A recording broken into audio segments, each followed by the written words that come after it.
বর্তমান সমস্ত দেওবন্দি ওলামাদের ওস্তাদের ওস্তাদ শাহ আব্দুল আজিজ মুহাদ্দিস দেওলভী রহমাতুল্লাহ আলাইহির কাছে এক খ্রিস্টান পাদ্রী গেছেন। খ্রিস্টান পাদ্রী বুঝেন তো, শোনা যায়নি ভালোভাবে। বগলের মধ্যে বাইবেল, বগলের মধ্যে কি বাইবেল কেমিক্যালে ভিজাইছে, মেডিসিনে ভিজাইছে।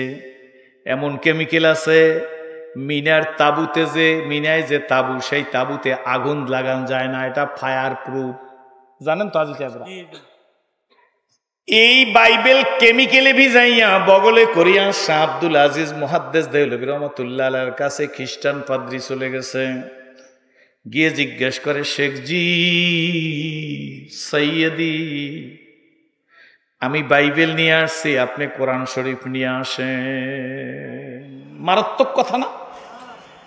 শাহ আব্দুল আজিজ মুহাদ্দিস দেওলভী রহমাতুল্লাহ আলাইহি বলেন, কে তোমাকে বাইবেল নিয়ে আসতে বলল?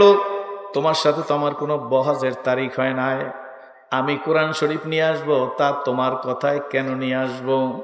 খ্রিস্টান পাদ্রী ডেকে বলে, হুজুর কোরআন শরীফ আনবেন না তাইলে কেমনে চলবে? আজকে তো সত্য মিথ্যার বহাজ হবে। কিসের? মুখ খুলে বলেন, কিসের? সত্য মিথ্যার বহাজ হবে। বলতেছে খ্রিস্টান পাদ্রী। কারে বলতেছে? শাহ আব্দুল আজিজ মুহাদ্দিস দেওলভী রহমাতুল্লাহ আলাইহিকে বলতেছে। শাহ আব্দুল আজিজ মুহাদ্দিস দেওলভী রহমাতুল্লাহ আলাইহি বলে, সত্য মিথ্যার বহাজ হবে কি দিয়ে? খ্রিস্টান পাদ্রী বগলের মধ্যে বাইবেল কি লাগাই আনছিল? কেমিক্যাল লাগাই আনছিল। কি করবে না? আগুনে দিলে জ্বলবে না। দুষ্ট লোকের মিষ্টি কথা ঘনিয়ে বসে কাছে, কথা দিয়ে কথা নিয়ে প্রাণে মারে শেষে। দরি দুনিয়া কাসিয়া রে না দিদাম, আগার দিদাম উফাদারি না দিদাম চন্দে খানি। হেকমতে ইউনানিয়া, হেকমতে ইউনানিয়া রাহাম বখা। বাবা গো, বন্ধু গো, ভাই গো, মা গো, ধনী রে কুটিপতি রে, কোন জিনুকের মধ্যে মুক্তা থাকে গো? জিনুকের মুখ না খুললে বোঝা যায় না। খ্রিস্টান পাদ্রীর দুরভিসন্ধি, কোরআন শরীফ তার কেমিক্যাল লাগানো হয় নাই। সুতরাং খ্রিস্টান পাদ্রী ডাক দেয়া বলে, হুজুর ওই যে প্রজ্বলিত আগুন দাউ দাউ করে জ্বলতেছে গো, ওই আগুনের মধ্যে আমি বাইবেল ছেড়ে দেব, আপনিও কোরআন শরীফ নিয়ে আসেন, কোরআন শরীফও আগুনের মধ্যে ছেড়ে দিবেন। যেইটা জ্বলিয়া ফুরিয়া যাইবে সেইটা মিথ্যা, যেটা জ্বলবে না সেইটা সত্য। কথা বলার সঙ্গে সঙ্গে শাহ আব্দুল আজিজ মুহাদ্দিস দেওলভী রহমাতুল্লাহ আলাইহি বিচক্ষণ আলেম, উনি বুঝে ফেলাইছে সামথিং রং, এখানে একটা কিছু না একটা কিছু ঘটছে। ডাক দিয়ে বলে, খ্রিস্টান পাদ্রী রে, বাইবেল তোর আগুনে দেওয়ার ক্ষমতা তোকে কে দিছে? তোর ধর্মগ্রন্থ বাইবেল তুই আগুনে জ্বালাইতে পারো, কিন্তু বাইবেলের প্রতি আমারও শ্রদ্ধা আছে, যেহেতু এই বাইবেল আল্লাহর কালাম। জোরে কোন সুবহানাল্লাহ। বাইবেল কার কালাম? আর আমার কোরআন আমার জীবন। কোরআন কি? কোরআন আমার মরণ। ফিলিস্তিনের মুসলমানরা না খাইয়া, ঔষধ নাই, চিকিৎসা নাই, পানি নাই, কিন্তু এরপরও তাদেরকে দেখছেন আপনারা, তারা বলতেছে ঈমান নিয়ে কবরে যাইতে চাই, ঈমান নিয়ে বেঁচে থাকতে চাই। হেজাব দিয়ে মহিলারা চলতেছে, নামাজের সময় দাঁড়াইয়া নামাজ জামাতের সহিত পড়তেছে। জোরে কোন সুবহানাল্লাহ। শাহ আব্দুল আজিজ মুহাদ্দিস দেওলভী রহমাতুল্লাহ আলাইহি বলেন, কোরআন আমার জীবন, কোরআন আমার মরণ গো।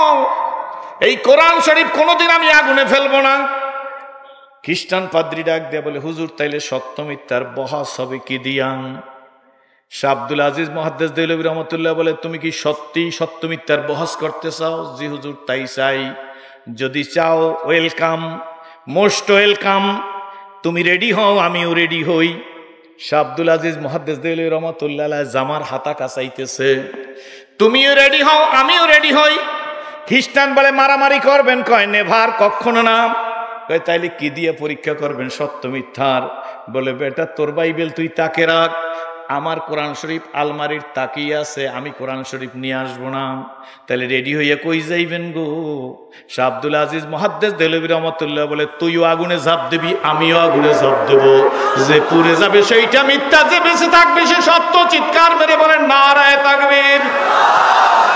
খুশি না বেজার? এবার খ্রিস্টান পাদ্রী অবাক হয়ে গেছে, আমি বাইবেলে কেমিক্যাল লাগাইলাম, শাহ আব্দুল আজিজ মুহাদ্দিস দেহলভী রহমাতুল্লাহ আলাইহি কেমনে বুঝলো? আসলে তো হুজুরে বুঝি নাই যে বাইবেলে কোরআন কেমিক্যাল লাগাইছে। হুজুরের দিকে তাকাই আছে খ্রিস্টান পাদ্রী। শাহ আব্দুল আজিজ মুহাদ্দিস দেহলভী রহমাতুল্লাহ বলে, কি ব্যাপার এমনি করে তাকাই আছো কেন? খ্রিস্টান পাদ্রী ডাক দিয়ে বলে, মাওলানা ইউ আর ভেরি ডেঞ্জারাস মাওলানা, জোরে কোন সুবহানাল্লাহ। হযরত শাহ আব্দুল আজিজ রহমাতুল্লাহ আলাইহি বলে, আমি ডেঞ্জারাস হইলাম কি দিয়া? আমি বাইবেলে কেমিক্যাল লাগাইছি, তুমি বুঝলা কেমনে? শাহ আব্দুল আজিজ মুহাদ্দিস দেহলভী রহমাতুল্লাহ আলাইহি বলে, তুই কেমিক্যাল লাগাইছো তা আমি জানি না, আমি গায়েব জানি না, কোনো পীর গায়েব জানে না, কোনো নবী রাসূলও গায়েব জানে না। কি বলেন ঠিক নেবে ঠিক জোরে কান? আমাদের তো কারো কারো মনের কথা আমার পীর সাহেব বুঝি গায়েব জানে। তোমার ইমানে কেরাসিন লাগছে। কি বলেন ঠিক নেবে ঠিক? কি লাগছে? কি লাগছে? কেরোসিন লাগছে। কি বলেন ঠিক নেবে ঠিক? তখন খ্রিস্টান আবার তাকাই আছে আব্দুল আজিজ মুহাদ্দিস দেহলভী রহমাতুল্লাহ আলাইহির দিকে। এবার শাহ আব্দুল আজিজ মুহাদ্দিস দেহলভী রহমাতুল্লাহ ডাক দিয়ে বলে, কি বলতে চাও? কয়, বলবো আর কি, কলেমা পড়ে মুসলমান বানাইয়া দাও। চলিতে চরণ হইল আবশ, কমিল বাহুর বল,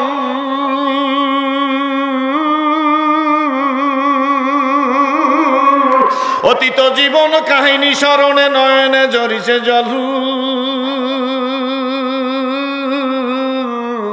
জড়তা মগ্ন হইল রসনা, বাত নাই স্বরে মুখে, সকল সাহস কমিল আমার ভীতি ভরা শুধু বুকে। ও বাবা, ও মা, ও ভাই, ও বোন, ও বন্ধু, দলাদলিতে আমাদের ধ্বংস হইছে। দলাদলি করতে করতে আজকের মুসলমানদের অবস্থা এইখানে আইসে পুষছি। এখন ওয়াজ মাহফিলে পারমিশন লাগে, কিন্তু মমতাজের গানে কোনো পারমিশন লাগে না। জোরে বলেন ঠিক নেবে ঠিক? দলাদলি করে জিতছি না ঠকছি? বেশি না কম ঠকছি? জোরে কন। কোন দলাদলি বুঝি না, মানুষ হইতে চাই, মুসলমান হইতে চাই। যুবক, স্কুল, কলেজ, ইউনিভার্সিটির ভাইরা, আল্লাহ, ওমর ইবনুল আব্দুল আজিজের নাম আপনারা শুনছেন নি?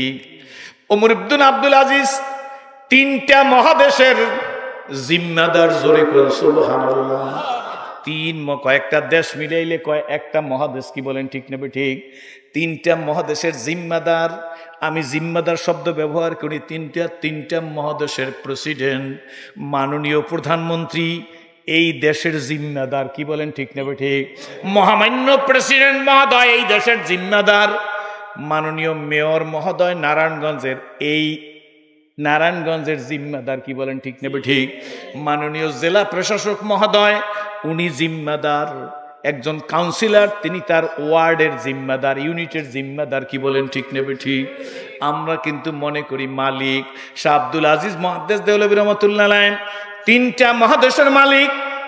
উনি ক্ষমতায় আসার আগে জেলখানা পরিপূর্ণ আসামিতে ভর্তি ছিল, কিন্তু উনি যেদিন ক্ষমতায় আসছে আস্তে আস্তে কয়েকদিনের মধ্যে জেলখানা পরিপূর্ণ খালি হয়ে গেছে। লোক খারাপ হয়েছে বেশি মনে হয় না ভালো হয়েছে? ওমর ইবনুল আব্দুল আজিজ রহমাতুল্লাহ আলাইহির সময় যাকাত দেওয়া লোক খুঁজা পাওয়া যাইতো না। জোরে কোন সুবহানাল্লাহ। টাউট বাট পার গাঁজাখোর পাওয়া যাইতো না। এখনো নারায়ণগঞ্জে পাওয়া যায় না। ইয়াবাখোর, গাঁজা, মরফেন, পেথিডিন, এরপরে নাকি জোতার গামও খায়। জোতায় লাগায় না গাম? ঠিক তো ঠিক জোরে কয়। আক্ষেপে জীবন মাম হয়েছে বিগত, কোনো কিছু করি নাই পাগলের মতো। যুবক শুনে রাখ, এ গাঁজাখোর শুনে রাখ, তোদেরকে দেখে ইসলাম কবুল করেছি। আসলে মালিক চিনলি না, কপাল খারাপ। ঠিক নেবে ঠিক জোরে বলেন। এই জন্য আমি বইয়ের মধ্যে লিখে দিছি, সময় কম, বইয়ের মধ্যে লিখে দিছি আক্ষেপে জীবন মম হয়েছে বিগত, কোনো কিছু করি নাই পাগলের মতো। ফুরিয়ে গেছে আয়ু অসারি খেলা, কিনিবা আর যাহা ছিল কিনি নিজে হায়। এই স্কুল কলেজ ইউনিভার্সিটির ভাই, তুই ইংরেজি শিক্ষিত হবি তো ডক্টর শহীদুল্লাহর মতো হ। ইংরেজি শিক্ষিতদের বলতেছি, ইংরেজি শিক্ষিত হবি তো ডক্টর শহীদুল্লাহর মতো হ। উনি শুধু ইংরেজি শিক্ষিত নন, ফুরফুরের আবু বকর সিদ্দিক রহমাতুল্লাহর খলিফা। ডক্টর শহীদুল্লাহ হলে যাই দেখো, ডক্টর শহীদুল্লাহর ছবি আছে এইরকম দাড়ি, কি বলেন ঠিক নেবে ঠিক? উনি শুধু ইংরেজি শিক্ষিত নন, বিচক্ষণ আলেম। হোসেন শহীদ সোহরাওয়ার্দীর মতো ইংরেজি শিক্ষিত হও, কি বলেন ঠিক নেবে ঠিক? কবি নজরুলের মতো হও ইংরেজি শিক্ষিত, যে মরার আগে লিখছে রোজ হাসরে আল্লাহ আমায়, জোরে রোজ হাসরে আল্লাহ আমায় করোনা বিচার আল্লাহ আর আল্লাহ মসজিদের কিনারে আমায় কবর দিও ভাই, সেথায় যেন মুয়াজ্জিনের আজান শুনতে পাই, সেথায় যেন। তুমি ভেবেছো কি মনে এই ত্রিভুবন তুমি যাহা করে গেলে কেউ তা জানে না, বারে বারে আর আশা হবে না, বারে বারে আসবেন নাকি জোরে কোন? তিনটা মহাদেশের মালিক, জেলখানায় আসামি নাই। একটা মশহুর কথা সমাজের মধ্যে আছে, ওনার আমলে বাঘ আর হরিণ একসাথে পানি খাইতো, কিন্তু ক্লারিফাই করি না, ব্যাখ্যা করি না, বিশ্লেষণ করি না কথাটার অর্থ কি। কথার অর্থ হইল বাঘের লোভ ছিল না হরিণের প্রতি, হরিণের ভয় ছিল না বাঘের প্রতি। এর নাম বাঘ আর হরিণ এক ঘাটে পানি খাওয়া। বাঘের লোভ ছিল না হরিণ খাওয়া লাগবে, হরিণের ভয় ছিল না বাঘ আমাকে ধরবে। ওই সমাজটার নাম ছিল শান্তির সমাজ। ঈদের কয়েকদিন আগে এক বর্ণনার 12 জন সন্তান একত্র ইয়া মায়ের কাছে আসছে। আব্দুল আজিজ ওমর ইবনুল আব্দুল আজিজ রহমাতুল্লাহ আলাইহির স্ত্রীর কাছে আইসা বলতেছে, আম্মু আব্বুরে বলো এইবার ঈদের মাঠে আমরা নতুন কাপড় পরিয়া হাজির হব। ইন দি মিন টাইম ওমর ইবনুল আব্দুল আজিজ রাজ দরবার থেকে ঘরের মধ্যে ঢুকতেছে। স্ত্রীর দ্বারা এই বলে, শুনছেন নি সন্তানা সব আমার কাছে। সন্তানা বলতেছে নতুন কাপড় পরি ঈদের মাঠে যাবে। ওমর ইবনুল আব্দুল আজিজ রহমাতুল্লাহ ডাক দিয়ে বলে, স্ত্রী গো আমার কাছে টাকা নাই। কয়টা মহাদেশের মালিক? কয়টা? জোরে কোন? ইয়ামানাত চাঁদে রোজে মজদে মত দর হাকিকত মালিকে হর শাই খোদাস। তো জোরে কোন সুবহানাল্লাহ। স্ত্রীকে ডাক দিয়ে বলে, স্ত্রী আমার কাছে টাকা নাই। স্ত্রী হতবাক হয়ে তাকায় আছে স্বামীর চেহারার দিকে। সুবহানাল্লাহ। ওমর ইবনুল আব্দুল আজিজ ডাক দিয়া বলে, স্ত্রী তোমার কাছে কোনো উপায় থাকলে তুমি বলতে পারো। স্ত্রী বলে, স্বামী আমার কাছে একটা উপায় আছে। আপনি রাষ্ট্রীয় তহবিল থেকে 1 মাসের বেতন অগ্রিম নেবেন। আমি এই মাস অন্যের চাকরি করিয়া কাজ করিয়া আপনারে আমি পোষাই দিয়ে দেব। অগ্রিম বেতন নিয়ে সন্তানদের নতুন কাপড় কিনে দিবেন। সুবহানাল্লাহ। ওমর ইবনুল আব্দুল আজিজ রহমাতুল্লাহ আলাইহি বলে, এটা ভালো পরামর্শ। অর্থমন্ত্রীকে ডাকা হইল। এত বড় ঘটনা একটু করে বলতেছি। অর্থমন্ত্রী হাজির হয়ে গেছে। মাননীয় অর্থমন্ত্রীর কাছে বলতেছে, অর্থমন্ত্রী 1 মাসের বেতন আমাকে দিবেন। আমি 1 মাস আমার স্ত্রী কাজ করিয়ে সেই টাকা পুরা করিয়ে দিবে। 1 মাস পরে আপনাকে টাকাটা পোষাইয়ে দেওয়া হবে। অর্থমন্ত্রী ডাক দিয়ে বলে, আপনি 3টা মহাদেশের মালিক, বললেই দিয়ে দেব, কোনো সমস্যা নাই। কিন্তু একটা কথা গো, আমাকে একটু লিখে দিবেন যে 1 মাস আপনার হায়াত আছে। জোরে কোন? ওয়াজ করা সহজ, আমল করা কঠিন। কি বলেন ঠিক তবে ঠিক? এখন তো বক্তারাও নামাজ জামাতে পারে না। রাগ হইয়েন না, পীরেরা তো অনেক আছে, পড়েই না। কি বলেন ঠিক নেবে ঠিক? পীরও তো কয়জন, কি বলেন ঠিক নেবে ঠিক? ভাইজান বলার সময় নাই, সময় থাকলে বলতাম। আমার দিকে তাকাইয়ে থাকেন। আল্লাহ। ওমর ইবনুল আব্দুল আজিজ রহমাতুল্লাহ আলাইহির চোখ দিয়া পানি পড়া শুরু হয়ে গেছে। ডেকে বলে, অর্থমন্ত্রী গো 1 মাস তো দূরের কথা, 1 সেকেন্ডের গ্যারান্টি আমি দিবার পারবো না। অর্থমন্ত্রী ডাক দিয়ে বলে, মাননীয় মহামান্য প্রেসিডেন্ট, তাইলে আমার 1 মাসের বেতনও দেওয়া সম্ভব না। বন্ধুরা, সন্তানেরা চলে গেছে, স্ত্রীর মনেও ব্যথা। আব্দুল আজিজ আল্লাহ ওমর ইবনুল আব্দুল আজিজ রহমতুল্লাহ, তিনিও তো মানুষ, তানার মধ্যেও কষ্ট। ঈদের দিন সবাই নতুন কাপড় পরে ওনার পিছনে নামাজ পড়লো।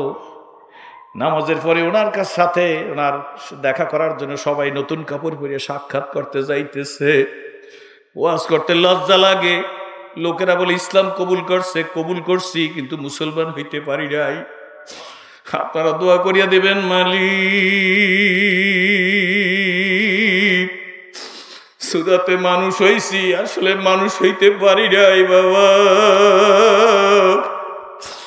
ও যুবকেরা, সোনামণিরা, ধনীরা, গরিবেরা, কুটিপতিরা, সম্মানিত ওলামায়ে কেরাম, আপনাদের পায়ের জুতা আমি মাথায় নিয়ে বলি, আসলে মালিক চিনে কবরে যাওয়া দরকার। কি বলেন, ঠিক না বেটি? কে আমারে চক্ষু দুইটা দিল? আমার মতো কত মানুষ অন্ধ। কে আমারে জবান দিয়া কথা বলতে দিল? আমার মতো কত মানুষ বোমা। কে আমার জবানটা লাগাইয়ে দিল না? কত মানুষ হাসপাতালে শুয়ে হাত নাড়াইতে পারে না, পাও নাড়াইতে পারে না। তুমি আমাকে সুন্দরভাবে বসাইছো, এটা তোমার মেহেরবানি। কি বলেন, ঠিক না বেঠিক? বাবারে, বন্ধুরে, দলাদলি করবেন না। আল্লাহ যে শুধু দুইটা চক্ষু দিছে, এই কারণে যে মালিকের এক সেজদা দেই গো। এক সেজদায় যদি কিয়ামত কায়েম হইয়া যায়, আল্লাহ যে আমাকে দুইটা চোখ দিলে এর শুকরিয়া আদায় করে শেষ করা সম্ভব না। বন্ধুরে, বাবাজিরে, আরে দোকানদার, দোকানে তালা লাগা থাকবে, দোকানদার থাকবে না। বক্তার ডায়েরিতে গাড়ি ভাড়া জমা থাকবে, বক্তা স্টেজে হাজির হবার পারবে না। মসজিদের ইমাম সাহেব এসা পড়িয়া চলিয়া যাইবে, ফজরে আবার পড়াইবে, নিয়াত করিয়া যাইবে।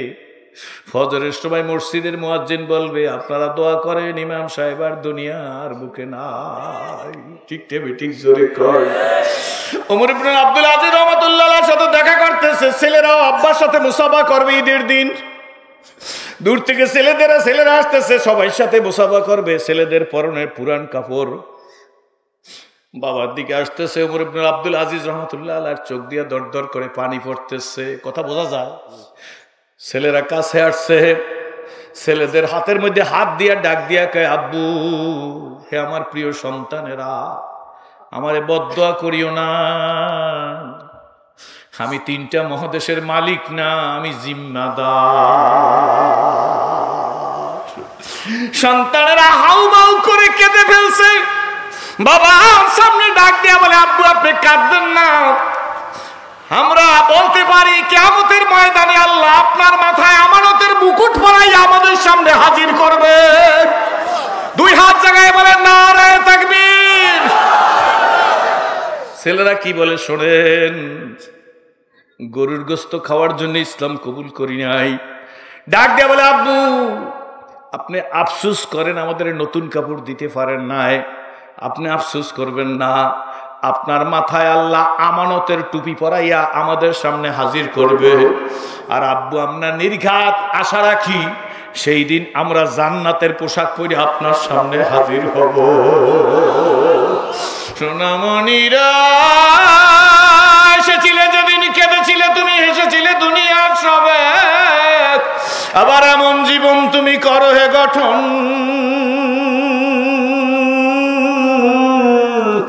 মরিলে হাসিবে তুমি, কাঁদিবে ভুবনওয়ালা দোয়াস বাবু দিয়ার মালিক,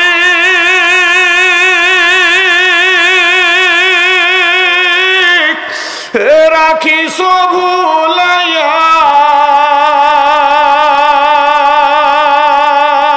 আল্লাহ।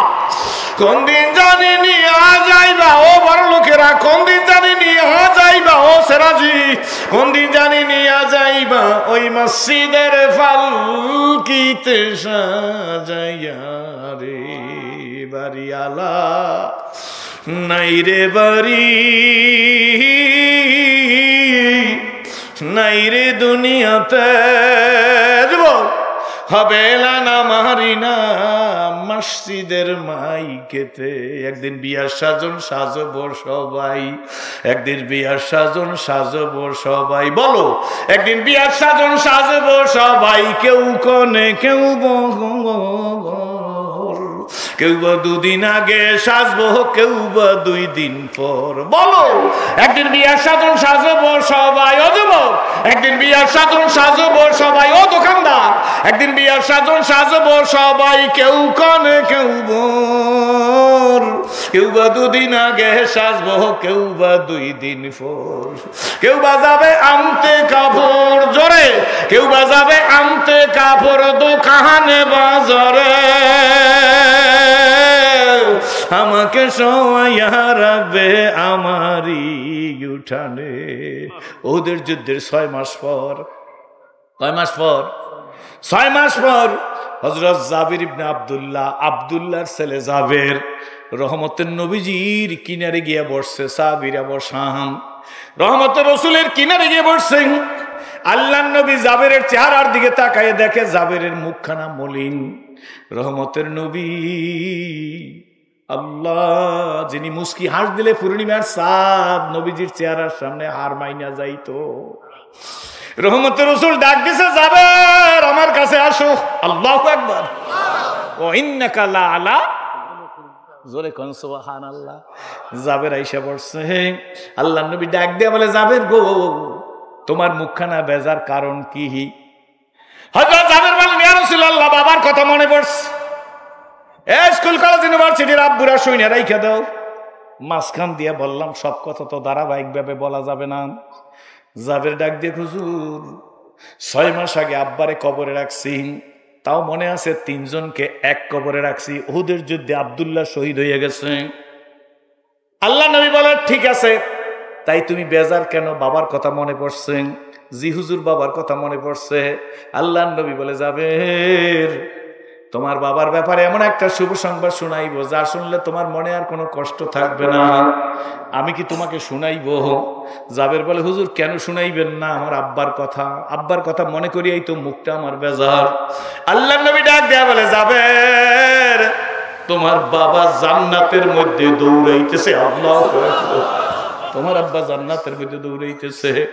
যাবে ডাক দিয়ে, হুজুর দিলের ভিতরে পেরেশানি। কি পেরেশানি? বাবা অনেক টাকা ঋণ রেখে গেছে। বাবা আমাদের পিছনে, আমরা সন্তান অনেক বেশি। বাবা বইলে গেছে, তোরা ঋণ পরিশোধ করতে চেষ্টা করবি, যদি না পারো গো রহমতের রসুলের কাছে বলবি, তিনি কোনো না কোনো উপায় করে আমার ঋণ পরিশোধের ব্যবস্থা করিয়া দেবে। ইয়া রাসূলুল্লাহ, হাবিবাল্লাহ, আর একটা তামান্না নিয়ে আসছি গো। নবীজি বলে, কি বলবি বল, আমি তো চেহারা দেখে বুঝতে পারছি তুই কিছু বলবি। আব্দুল্লাহ ডাক দিয়ে বলে, হুজুর, জাবের ডাক দিয়ে বলে, হুজুর আব্বাকে যেদিন কবরে রাখছি 6 মাস হয়ে গেছে, 3 জনকে একত্রে কবরে রাখছি। আমার মন চায় আমার আব্বুরে কবর থেকে উঠাইয়া, কনফিডেন্সটা কি? তাহলে বোঝা গেল 6 মাস তার বাবা কবরে লাশ অক্ষত অবস্থায় আছে। আমার আব্বুরে কবর থেকে উঠাইয়া একটা আলাদা কবরে একাকে রাখতে ইচ্ছা করে। হুজুর আপনি তো 3 জনকে উহুদের যুদ্ধের দিন কবরে রাখতে বলছেন, আমি 3 জনকেই কবরে রাখছি আমার বাবা সহ। আমার আজকের মন চায় আমার আব্বারে উঠাই নিয়ে আলাদা একটা কবরে রাখবো। আল্লাহ নবী ডাক দিয়ে বলে, যাবের গম, আমি অন্য কাউকে অনুমতি দিতাম না, তোমাকে অনুমতি দিলাম। তবে তোমার বাবার কবর কি তোমার চিনা আছে, চিহ্নিত করা আছে? কয়, জি হুজুর। যাও তোমার বাবাকে আলাদা একাকে একটা কবরে রাখো। হযরত জাবের রাদিয়াল্লাহু তাআলা বলে, দুনিয়ার মানুষ, আমি আল্লাহর কসম করে বলতেছি, কবরের কাছে গিয়া মরুভূমি বালির মধ্যে কোদাল চিনেননি আপনারা? কোদালের মতো আমার হাতটা বালির মধ্যে ঢুকাই দিছি। বালির মধ্যে এই পর্যন্ত ঢুকাই দিয়ে আমি প্রথম টান দিয়ে যে লাশটা আনছি, সেই লাশটাই দেখি আমার আব্বার লাশ। বাবার লাশটা বুকের উপর রাইখা বাকি 2 জনের লাশের উপর বালি টাইনা টাইনা দিয়ে আমি সুন্দর করে রাখতেছি, রাখবো। এমন সময় আমি বালি দিয়া কবর ওই 2 জনের কবর সংরক্ষণ করতেছি। আমি তাকাই দেখি আমার পেটের উপর গরম পানির মতো ফোঁটা ফোঁটা পড়তেছে। কি পড়তেছে আমি তাকাইয়ে দেখি, ওহুদের যুদ্ধের পরে আব্বাকে যেদিন কবরে রাখছি সেদিন আব্বার নাকটা কাটা ছিল। আব্বার নাক দিয়ে ওই দিন দর দর করে রক্ত টপ টপ করে পড়তেছিল। 6 মাস পরে আব্বাকে কবর খুঁজে উঠাইয়ে দেখি আজও বাবার নাক দিয়ে টপ টপ করে রক্ত পড়তেছে। বন্ধুরে বাবাজি রে, আল্লাহ দাদা এবং জীবন আমি করিব গঠন,